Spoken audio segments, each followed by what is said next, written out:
হুট করে মেহমান চলে আসলে মাথায় কাজ করে না কি খাবার দেব, কি রান্না করব। মাংস তো মাস্ট বি থাকে, তাছাড়া এই আইটেমটি অবশ্যই রাখতে পারেন। খুব কম সময়ে রান্না করা যায় এই পদটি। হ্যালো এভরিওয়ান, আসসালামু আলাইকুম। আজকে আপনাদের থেকে তৈরি করে দেখাবো বেলে মাছ ভুনা। বিশ্বাস করুন সবকিছু কাটা বাছা থাকলে একদম 4 থেকে 5 মিনিটের ভিতরে এই রান্নাটা হয়ে যায়। আর এই মাছটা যেহেতু ভুনা করব তাই এখানে কাটা বাছার ঝামেলাটা খুবই কম। প্রথমে আমি বেলে মাছগুলো কেটে ধুয়ে পরিষ্কার করে নিয়েছি, তারপর কড়াইতে তেল দিয়ে তার মধ্যে পেঁয়াজ কুচি দিয়ে দিয়েছি। পেঁয়াজ কুচিগুলোকে ভালো করে ভাজা হয়ে গেলে এর মধ্যে হলুদ, মরিচ, ধনিয়া এবং অল্প পরিমাণ জিরে গুঁড়ো অ্যাড করেছি। এগুলো ভালো করে কষিয়ে নেওয়ার পর মাছগুলোকেও দিয়ে দিয়েছি। এবার মাছগুলো মশলাটার সাথে খুব ভালো করে কষিয়ে নেব। এই মাছটা এই জন্যই বলছি খুব তাড়াহুড়ো করে রান্না করা যায়, কারণ এই মাছটা কিন্তু একদমই নরম মাছ। অলরেডি কষানোর মধ্যেই কিন্তু রান্নাটা হয়ে যায়। তবু মাছটা পূর্ণতা পাওয়ার জন্য এখানে অল্প পরিমাণ পানি অ্যাড করে দিয়েছি, যাতে গ্রেভিটা খুব সুন্দর মাখো মাখো হয়। কিছুটা সময় নিয়ে কষিয়ে নিলে এই রান্নাটা তৈরি হয়ে যাবে। মাছটা নদীর হওয়াতে এত ফ্রেশ লাগছিল খেতে, আর কাটা কম থাকায় বাচ্চারাও এই মাছটা খুবই পছন্দ করে। এই তো পর্যাপ্ত পরিমাণ ঝোল দিয়ে আমি ঢেকে দিয়েছি।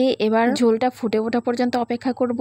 কিছুটা পানি টানিয়ে নিলেই কিন্তু গ্রেভিটা একদম মাখো মাখো হয়ে যাবে। আমি কিন্তু প্রতিদিনই কিছু না কিছু রান্না করি, তবে যে রান্নাটা সবচেয়ে বেশি ভালো লাগে খেতে সেই রান্নাটাই আপনাদের সাথে শেয়ার করি। এই তো কিছুক্ষণের মধ্যে রান্নাটা কিন্তু একদম ডান। দেখুন কত সুন্দর একটা কালার এসেছে, খেতেও কিন্তু মাশাআল্লাহ অসাধারণ লেগেছিল। ভিডিওটা কেমন লেগেছে অবশ্যই জানাবেন। ভালো লাগলে লাইক, কমেন্ট, শেয়ার দিয়ে পাশে থাকবেন।